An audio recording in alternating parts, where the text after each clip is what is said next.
sweet little bit. I put it together myself. I use the GarageBand app. I put this together. I just kind of like vibing on it. It's nice and slow. It's like butter melting on a steak. Ooh. My wife's rolling her eyes at me. Anyways, hey, what's going on, guys? This is the Average Fellas Podcast. It's Thursday night. You guys know what it is. What is it, my guy? Star Bros. Star Bros. Dun, dun, dun, dun, dun. That's right. Star Bros. Thursday night, guys. Today's August 27th. Yep. August 2020. 2020. 2020. Hey, I really like what Kanye West said. He said 2020's clear vision, I think he said. I think that's one of his tweets for this year. 2020. Oh, man. What's going on, dude? How you doing? Doing good. Productive day so far. Doing pretty good. I saw that you took a run today. You finally were able to take a run outside, huh? Yeah, it's actually clear now. How long has it been since you've been able to go outside, really, and do anything? To actually do anything, about a week and a half, almost 2 weeks, because of the fires and everything. So that's right. It's finally cleared up well enough to go for a good jog.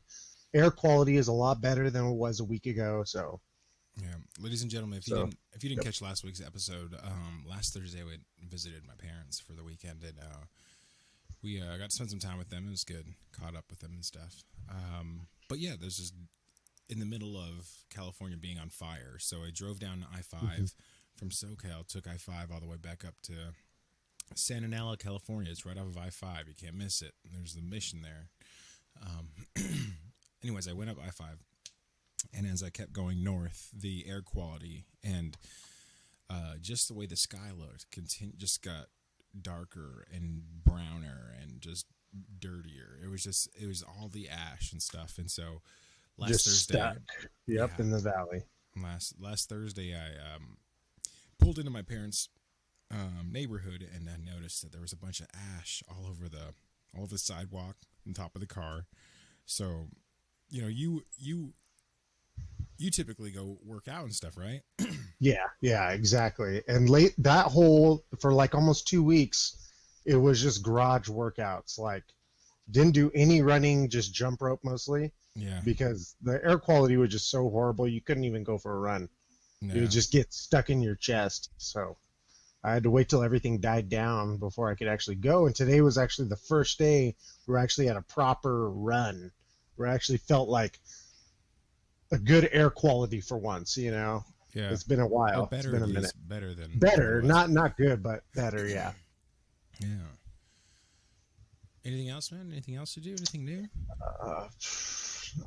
Besides working out, gym stuff, that's about it. Did you catch that new Batman trailer, huh? Oh, yeah. New Batman coming out. Hardcore DC Comics fan. Hardcore Detective Comics fan. Batman trailer. Robert Pattinson did a phenomenal job in that already. I haven't even seen the movie yet. Yeah. And I'm already stoked for it. I'm already super stoked. That'll be great. Hashtag I am vengeance over here. Anyways, yeah, so you guys know what this is. Tonight's Thursday.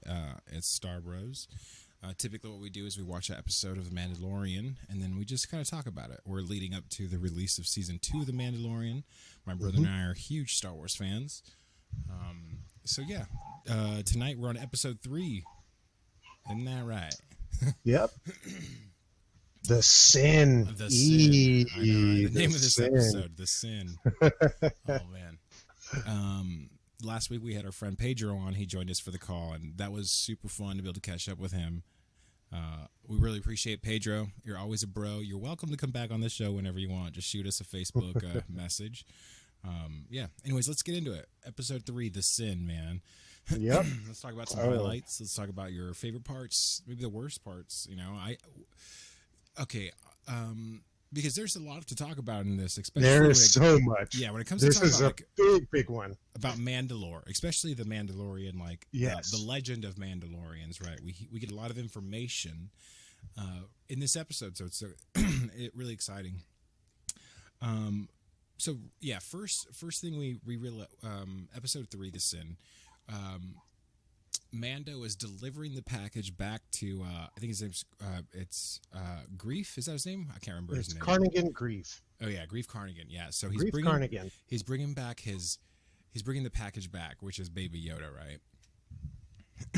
So why don't you talk about that bit? Talk about your impression of that scene when he's bringing Baby Yoda back, because from what I saw, like it was just like Mando's like torn, like already, like, oh, I got to bring this guy back. You know, I've already developed a relationship with him. You know, so it's kind of like a tearing moment. Like I got to part ways with this little guy. You know, it's like it's insane. So you know, as I was watching it, you see Mando is he goes over there. The client rewards Mando with a basic Beskar medal, a big old thing of Beskar medal.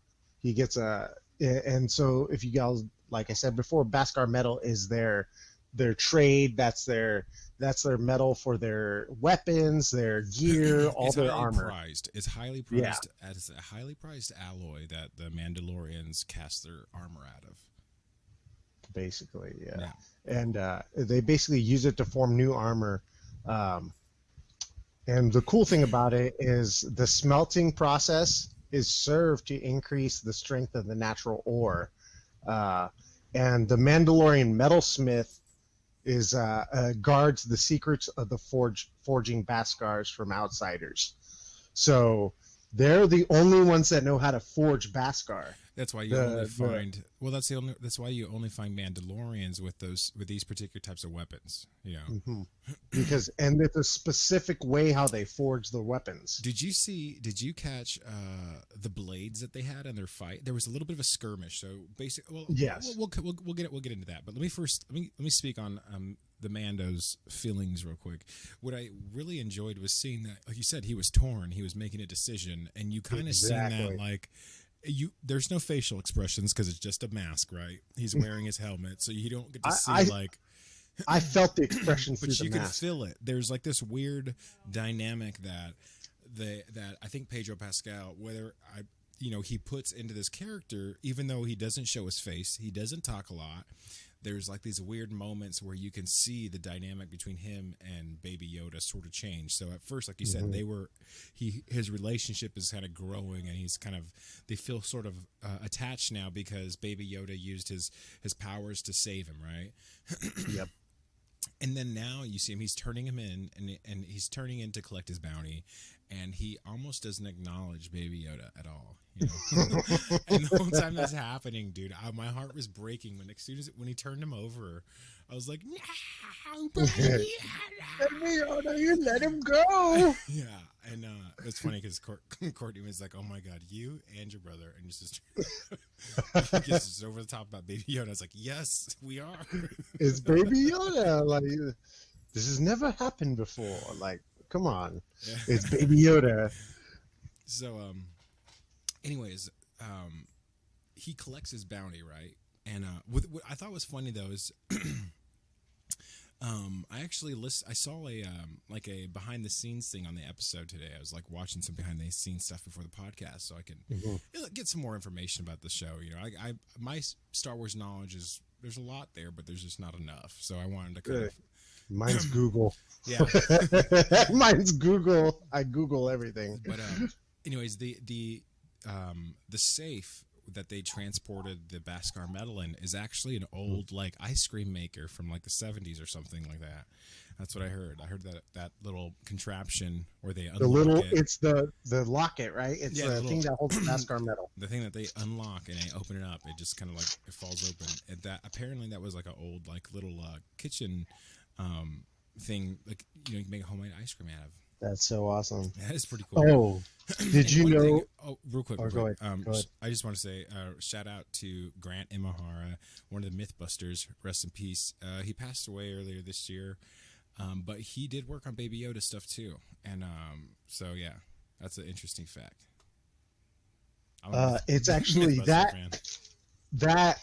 ice cream thing, basically that holds the Beskar, right? Yeah. Okay, it's actually called Camtone. Camtone. That's what that container is actually. Oh, wow. The container is actually called Camtone, and Grief tells him to buy Camtone of Old Spice. He literally says Old Spice. All right, Grief Carnigan tells him Old Spice. But here's the thing here's a little Easter egg about the spice. That's right. The spice is the Han Solo smuggled back in the day. Wow. It's little secrets in there that he's like, why don't you go buy yourself a can of spice? That's right. Or chill out, And so the spice is actually what Han Solo used to steal. He used to put it in those in the Falcon underneath those compartments, the smuggling compartments. Oh my god. So crazy, right? Yeah, so this anyways, is heavy. he collects that was a good Back to the Future reference. He collects his bounty, right? And we see him he goes visits the Smith, right? He visits the Mandalorian Smith. And this was a big part here. I was super excited for this because super cool. You get to see before you see the Smith, right? That's the other Mandalorian that you see, but this time you get to see a whole gang of them, and you see it's like their posse is their crew. Yeah, it's their remnant posse of Mandalorian that are following the Mandalorian tradition after the purge, right? And so it's called. He goes to the Armorer. That's what she is called. It's a female. Her name's the Armorer, but AKA it's the Mandalorian's blacksmith, pretty much. Right. It's like there's blacksmith in the Mandalore called the Armorer. And this is pretty interesting because you've seen different Mandalorians with different color armor, different things. Types of armor. You have like the heavy duty armor that's exactly. like brute force armor, so you get to see it's not just one style. There's multiple styles of armor. You see a lot of Mandalorians that look kind of like Boba Fett with those kind of colorations, that yellow, red, green coloration that Boba Fett had, which I thought was kind of cool. And then you also see like that giant, like heavy, the heavy duty, he just carries like a turret. He just walks around with a turret. But with the part that I thought was interesting though is when they pulled their blades on each other. Do you remember that part? Yeah. Yep. Do you know where those blades are from? Not necessarily. I don't know exactly what they're from. But I was gonna say the Mandalorian blacksmith though the name is actually called an armorer. Right. Her name is an armorer. But they go in there. He goes in there, and basically, I don't know what the blades are called. I don't think they're the saber blades. Yeah, because I remember is it Clone Wars? In Clone Wars, they have the saber blades that that they use that the Mandalore use. But I don't think that's it though, because we do never mind. I don't want to give anything away. I don't like trying to give anything away. It was super cool. There was that exchange real quick of just some hand-to-hand combat because you see the division. There was a scuffle. There was like division in the camp, the Mandalorian camp, because Mando is doing the bidding of the Empire, right? Which they were the reason why Mandalore was conquered. And so you see other Mandalorians make comments like, why would you do work for these people who made us sand rats, before the purge, like there's these people that well, because the metal that he turned in was from the purge. So it's pretty interesting to see that. Yep. It's so cool to get the back reference. Yep. Exactly. So it's super cool to witness that and hear just those kind of like you said, those references. I thought that was really cool. Yeah. But so anyways, he gets his new armor and stuff like that. Why don't you talk about his armor? Signet? Oh, it's so awesome. This is like a super exciting moment. Mando gets his armor, and his signet is the Mudhorn. And if you don't know we talked about the Mudhorn in the past references. Well, wait, he didn't say he didn't get a signet this time. Remember?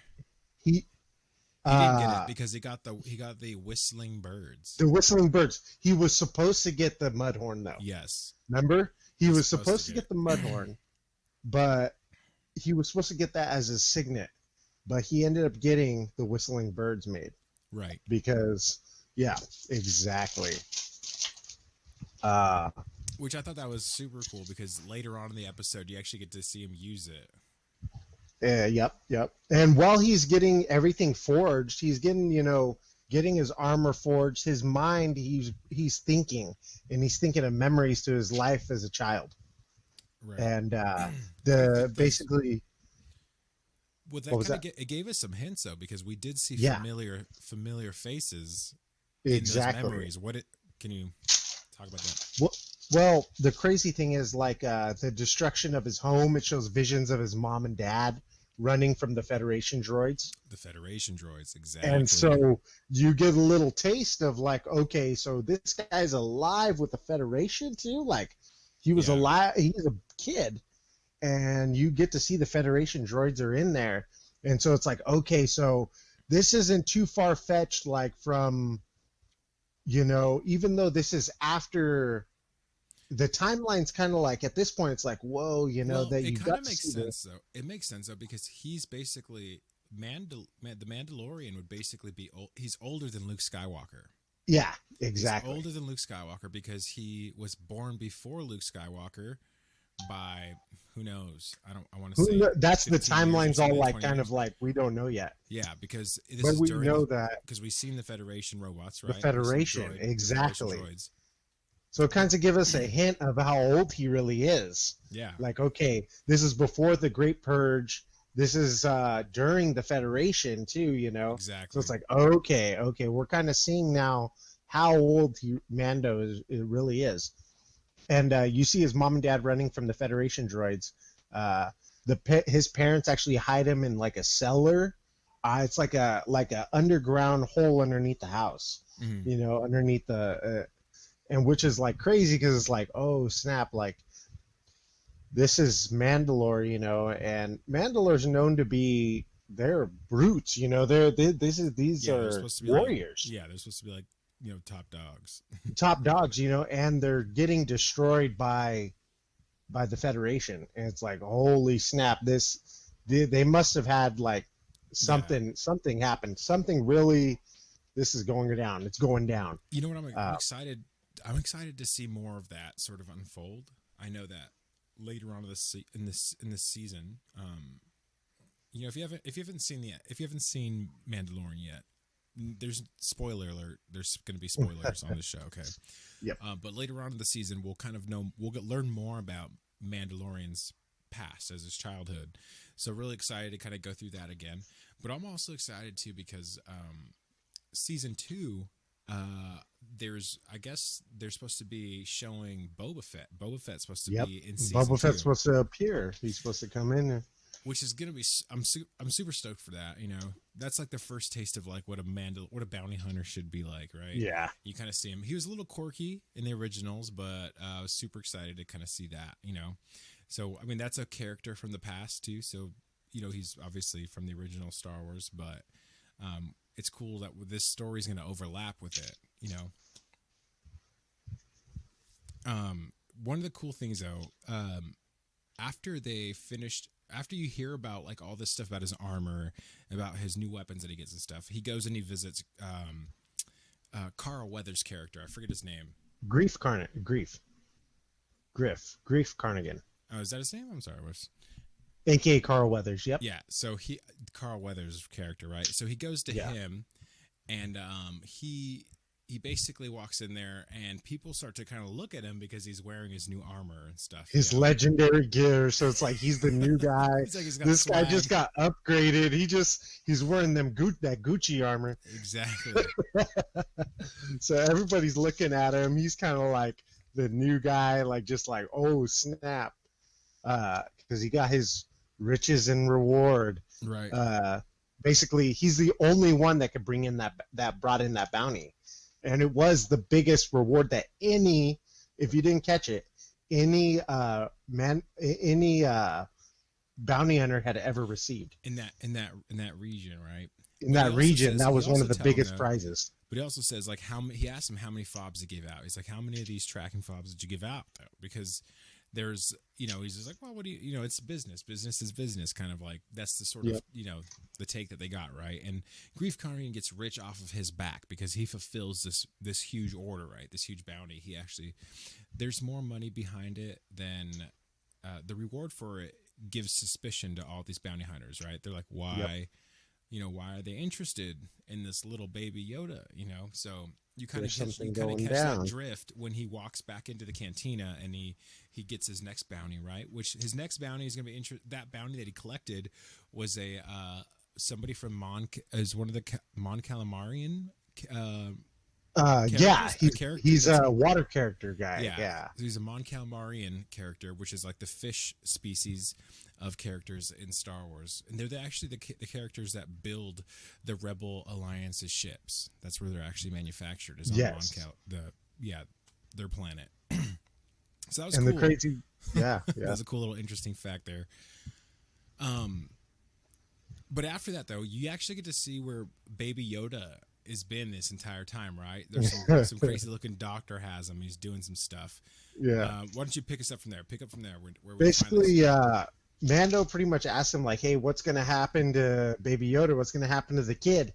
And Grief Karn implies to Mando, like, he's just trying to ignore the fact, and he's like, take some time off, relax, chill, and that's when he questions. Don't ask questions. And he actually, this is where he implies to him about the Camptone. Exactly. Is the container, and he actually tells him about the spice, and spice is also known as digging a little bit, it's called narco spice, minding altering drug, supposedly. So that's what it is. And so Grief Karn's like, dude, go get why don't you just spend some time in the healing baths with the spice, and just chill out. And so spice is highly imported out of the planet Kessel. So just to give you a little heads up, like just giving you a little backstory, which is rich with spice and which were harvested from dangerous mines. I'm just giving you a little backstory on that. But Mando returns. Was that? But remember when there's that crazy looking that doctor who's like working on Baby Yoda, right? Yeah. So we see Mando show up, and he's kind of like, he's like, yo, where's he at, right? But this was kind of cool because this is where this is where the action starts to pick up. The episode's kind of slow, it's a little slow, kind of picking up to this point. It was exciting seeing all the Mandalorians and stuff, but you get to the point where, finally Mando comes to his senses. He's kind of like, you know what, this little Baby Yoda doesn't need to die. Yeah, because he ends up going back to his ship, and like he contemplates. He even turns on he goes back to his ship, turns it all on, and then he's like contemplating. He's like, you know what? I need to go back to this little guy. I gotta go back. I gotta get him. And he returns, actually. He goes back. Which was cool because this is when he starts fighting he starts to, obviously it's where all the shooting starts. But he finds Baby Yoda's crib, though, the bubble crib, though, thrown in the midst of... Dude. So talk about sad. He goes to his ship, he contemplates, comes back, and the first thing that he sees is the bubble crib just thrown with a bunch of trash. He's like, no, what the heck? It's like, what the heck, dude? And basically Mando stalks the client and the doctor pretty much. Basically the doctor, but has to be sneaky because of the stormtroopers that are all around there. There's like heck of stormtroopers. So the doctor had some sense, and he was like, I can't kill this baby. You know what I'm saying? I can't kill this Baby Yoda. Like, he's just too cute. So he does what he can to spare Baby Yoda's life, right? We don't even know what Baby Yoda's name is. We just call him Baby Yoda. We still don't know. We just know Baby Yoda, just the kid. Just the kid, exactly. The kid, the child, we don't know yet. But this is a cool part because this is where we start seeing all the blasting star, right? And we actually get to see Mando use the whistling birds. Which is a cool scene. He's kind of like down on one knee and stuff. It was just like I don't know, it was a cool scene, But the crazy thing is when they are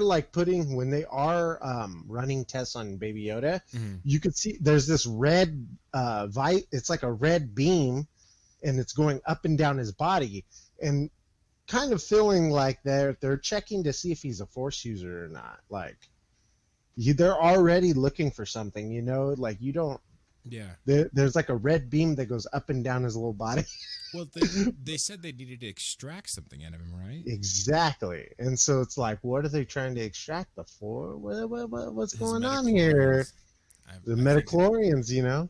Maybe they're trying to suck out his metachlorians so that because we already know. So that way they can give him to the Emperor, who's like old and decrepit. Exactly. Maybe, but they already know. We know, though. We not even spoiling anything. We already know he's a Force user by picking up the Mudhorn. Right. You know, so we already know he's already a Force user, but we don't know exactly what he can do. Yeah. We just know that he can use it, and then he makes him pass out because he's so little. My theory is that they were trying to collect some sort of juices from him. I think metachlorians or something. Yeah, to feed. They're trying the to Emperor. collect. Yeah. That's my I have theory. a feeling. Oh my god. I think they were collecting like metachlorians or something. Like they want to see how much he has and then extract it from his body. I don't know. But we got to see him use the whistling birds. That was pretty cool. You know. Yeah. It was just real quick, boom, and then he kills like 4 guys or whatever. As he's leaving, I thought this part was really cool because as he's leaving, all of a sudden you start to see the fobs go off. They all start beeping. You know. Beep, beep, beep, beep. And one by one in the cantina, you start seeing them light up again, and I thought it was a really cool scene because they all just start following him. Yeah. It's like holy snap! Everybody. It was done well. That scene, like that part right there, like you just kind of see it builds up like this intense, like just crescendo because they start following him, and it's cool because he starts walking towards his ship little by little. All of a sudden you start seeing people start. Beep, beep. It's crazy though because you see Carl Weathers, he's at the edge and he's like, hey, Grief is like right there, and he's like, yo, they kind of like they try to trap him, and it's like, yo, they bring everybody. Yeah, everybody, all the other bounty hunters, yeah, and so they're all beeping, all the fobs are beeping, and he's led straight into Grief Carnigan. And Mando's like, the kid's coming with me. Like, move. Like, get out of the way. Which had like a typical, like, John Wayne, Clint Eastwood. John Wayne stare-down moment. Exactly. It is just like... And everything's quiet. You don't even know. And then... You just see the coolest, like... you see the coolest, like, spin jump ever. I don't know exactly how to say it. He just like spin jumps into the back of a cargo car, and while shooting, like talk about like something you would see like an old Western, like jumping into the back of a cart, Yeah. It was like, oh, that's so awesome. And he basically takes on the guild there, pretty much. At this point, what happens is the guild, which is the Bounty Hunters Guild, is what we're talking about. Mm-hmm. They pretty much gang up on the Mando, and it was so right here you kind of see the split between where the Mandalorian's allegiance lies.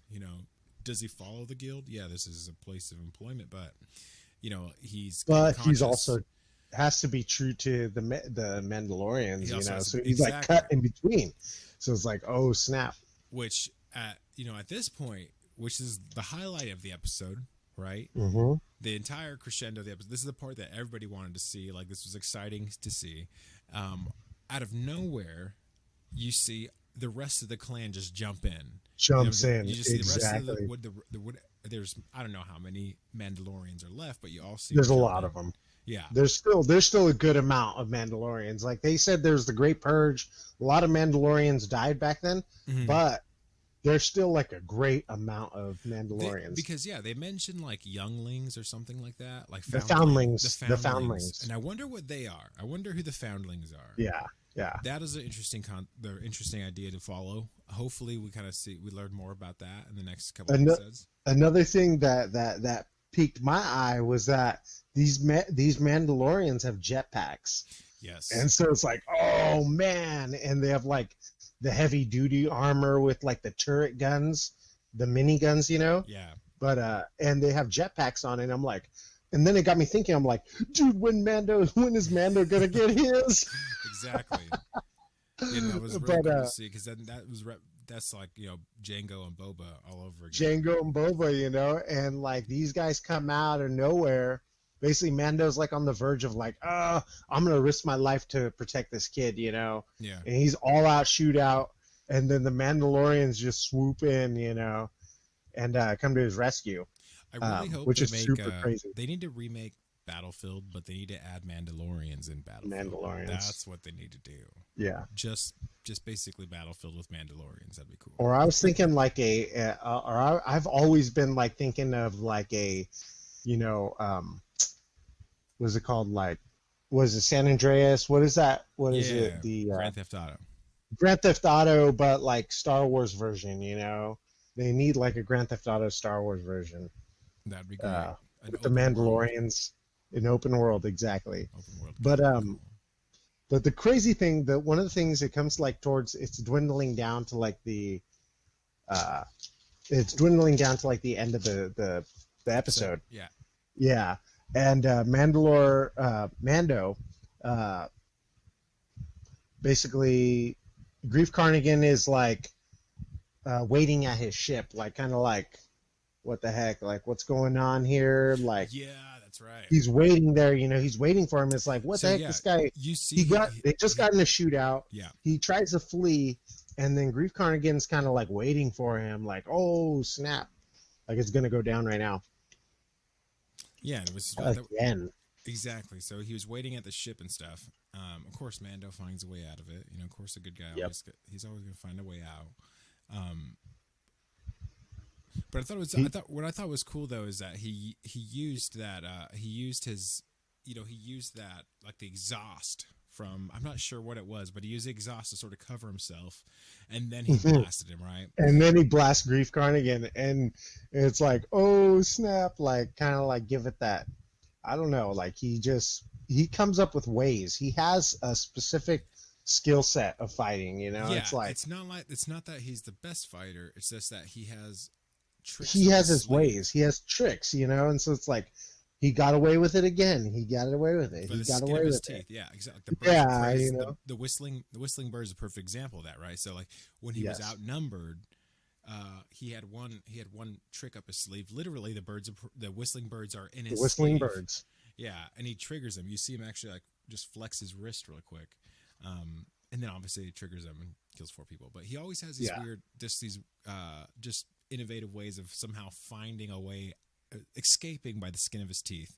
Which is very reminiscent of all the cowboy movies that we watched growing up. You know, it's always somebody shot a rope somewhere and then a counterweight lifted somebody up in the air or something crazy like that. You know, it's really and cool. I guess it's classic Disney. Really, it's kind of classic Disney contraptions. You know, Disney magic.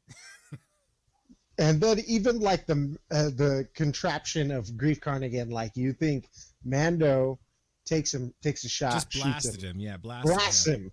And it's like, okay, well, lo and behold, he still has a piece of Beskar in his pockets, like just chilling there. Exactly. Stops the bullet. Very John Wayne status. I mean, very, very Clint Eastwood. Very Clint Eastwood. It's exactly what Marty McFly did, remember? And so Mando shoots, and it ends up hitting the Beskar medal that's in his pocket, that's in his coat jacket. It's like it saves his life. It's like, oh my God, he's still alive. Yeah. It was so dun. Good episode overall. What are your thoughts on the episode overall though? Is this like better than the last 2, or is this the most exciting one? The most like exciting one where you actually got to see Mando like very, very he's very energetic, very active, you know what I'm saying? Like he's been like, you saw him with the Mudhorn. This episode seemed to be faster. Like it seemed to go by faster because there's just more going on in this episode. More action going on. There was a lot of stuff. So your mind's like kind of like, whoa, this happened.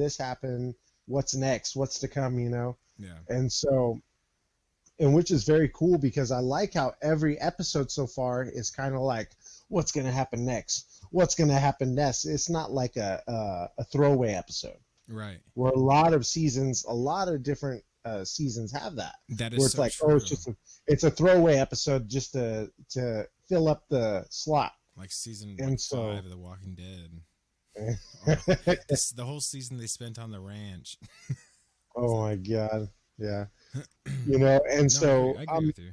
You notice like every single episode is like it's a hitter, it's like it's a gold mine, every one, instead of it just being like, like not once have I ever just sat there and been like, it's just the Mandalorian.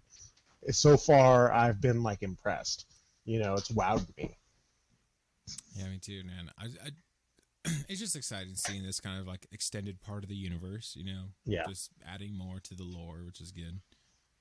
Yeah. Speaking of adding more to the lore, we also been watching Resistance as well too. We've been watching Star Wars Resistance. We didn't really talk about that last week just because we had a guest on the show who hasn't been watching Resistance, so we wanted to kind of just kind of talk about Mandalorian a little bit more last week. But we can continue with Resistance today because I did watch episode 3. I don't remember what was the name of it? Triple Dark. Triple Dark. The Triple Dark. It was 23 minutes long. Triple Dark. A very small episode, but it was cool. Cool. I mean, 23 minutes long is just a mini series. It's kind of like it's a mini series. You just kind of add a few more like Star Wars references and stuff. Definitely, and like Clone Wars was like 45 minutes an episode. Ooh. I was like, which is crazy. 45 minutes to an hour an episode. Yeah. So these are like little snippets that are like, oh, cool. Yeah, it usually takes about like an hour and 20 minutes to watch both. About an hour and 15 to watch both. An episode of Mandalorian, episode of Star Wars Resistance. Star Wars Resistance. Yeah. Not bad. But yeah, episode 3. Episode 3 was the Resistance. We pick up with Kaz,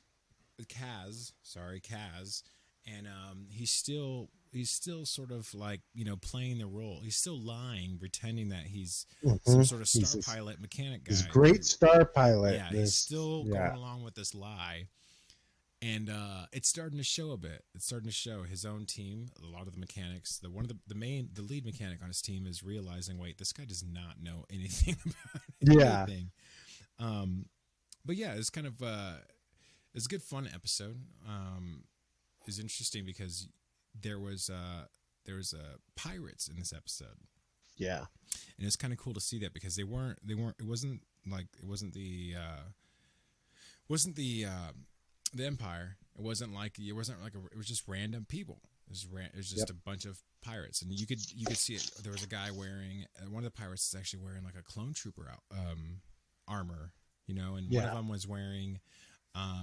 Do you remember when Luke Skywalker was breaking into Jabba the Hutt's like his little palace? Yeah, his little palace. Do you remember how him and Lando?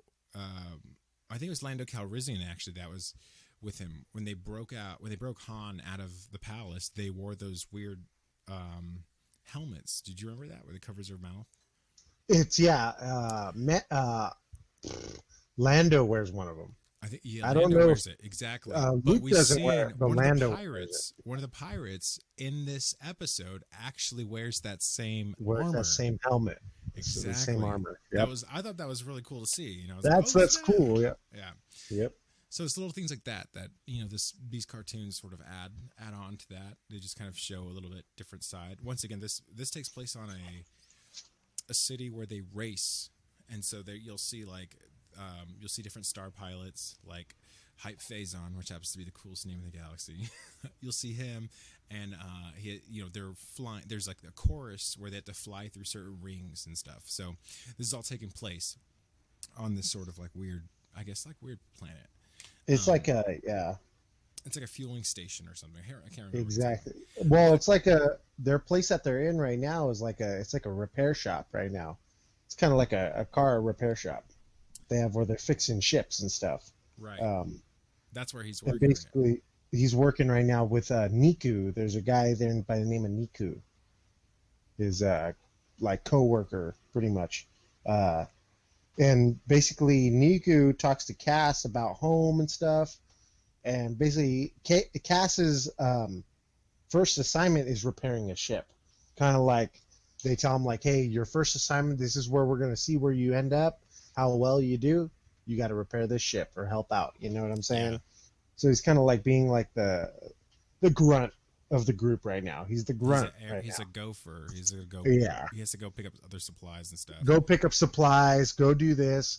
And he's supposed to be blending in because remember, Poe Dameron gave him an order, which was to spy on the First Order. Spy on the First Order, exactly. Yep. And so Yeager, who's like his boss or like kind of like his mentor, in this type guy, gives Cass money to get parts for the ship. So he's like, all right, your first assignment, here's what you're gonna fix the ship, here's some money here, and notices that he only gives him a little bit, and he's like, what the heck, dude, like you only give me like so much, like how am I supposed to buy everything with just this little bit of money? And he's like, so it still feels like that. It feels like that here. Yeah. In this galaxy. like you're not, I'm not gonna be able to buy everything with this. And he's like, just go do it. Go do what I asked you to do. Yeah. You're a grunt. Go do it. But Cass wants to find the First Order. He's still like, he's there to do a job. He knows what he has to do, and he's like sneaking around the town, lurking. So yeah, at this point though, we don't see any of the First Order though in this episode at all. We just see the pirates show up, right? Mm-hmm. And this point, this is where you actually kind of see the whole entire feedback system kind of work out for, obviously in his favor. It kind of helps him save the day. But the pirates, they get in a skirmish with the racers, actually come to the defense of this particular city, right? Mm-hmm. Yes. And so basically they kind of use the comm as like a jamming signal to disrupt the fighters. And Karagan fled in the pirates' retreat, pretty much, because they can't communicate with each other. Right. No, they use the feedback system. They used like this weird. It was basically what it was is somebody just kind of messed up a microphone. That's kind of all it was. I mean, you kind of see that, Kaz is not really this dude that he says he is, but somehow he just keeps making these. He just keeps making it. Somehow he just keeps making. He gets by the skin of his teeth. Making it by. But yeah, that was it's a pretty fun episode. Why don't you sum up that last part for us? At the very end, we see a familiar face. And so at the very end, the pirates, they're kind of like they get on the comm and they're like, well, this happened, we basically the missions went downhill, and basically you see Captain Phasma on the other end. So we didn't see the First Order, but you didn't see the First Order. The very end, you see that these pirates had orders from the First Order. Yes. And so they're kind of communicating with Captain Phasma. It's like, where is this going to lead to, Which is pretty cool because you see Captain Phasma doesn't have a lot of, doesn't have a lot of screen time in the prequels, that we in the Force Awakens and whatnot. Yeah, exactly. So it's kind of cool to see, like I said, another familiar face, add more to the galaxy, add more to the lore, which is kind of fun, As a Star Wars fan, I want to see more of that, obviously. But anyways, yeah, I think we talked about a bit today. We talked about 2 different episodes. Got all caught up on our episodes. Yep. Any last words about Mandalorian episode 3 or Resistance episode 3? Just mostly, I'm just excited to see where both of them go, where they're going to take us. Definitely, Baby Yoda, of course. Who cannot like Baby Yoda? And then obviously with Resistance, see what's going to happen with them in talks with Captain Phasma. It's like, oh, okay, what's going to happen here now? Right. How's this going to blow up? Cool. That's going to be a cool part to see. Exactly. Yeah. I'm definitely excited. Well, the one thing I forgot to mention about Mandalorian is that Mando actually has a conversation in the middle of the fight with the rest of the or with one of the other Mandalorians. And he says, we're going to have to what about the rest of the Mandalorians? And he's like, well, we'll have to move the, their little underground base to somewhere else, right? Because that was their refuge, was there on that place. It was an underground base that they had for all the, what was it called? The fledglings? Is that what they're called? What are they called? Oh, the foundlings. The foundlings. Right. The foundlings. So now they have to relocate that area, that entire base, which is kind of cool. I thought that was a cool, cool little nugget that they put in there. But my favorite, so awesome. I like the little nod to Han Solo and the smuggling of the Camtone and whatnot, and the old and the spices. So it's like, oh, that was the nod, you know? Yeah. So I thought that was very cool. Hype Phazon, I think, and I think he is the same alien species as Greedo, I think. He looks very similar to him, which is kind of cool, you know. And that Hype Phazon is one of the racers in Resistance. But anyways, yeah, I guess that sums it up for another episode of Space Bros. Space Bros. Oh my god, I didn't even know the name of my own show. Star Bros. Star Bros. Yep. But yeah. Once again, guys, this is Star Bros, and you can catch us on Thursday nights. You know, we'd like to watch an episode of The Mandalorian. We go over it, we review it, we talk about it, we catch up, and yeah, we just have a good time. So, anyways, yeah, I just want to say thank you guys for listening. We appreciate you guys hanging out with us. Once again, this is Star Bros. Any last words, Luke? Definitely. May the Force be with you. Until next time, guys, watch out for the spice. Hey.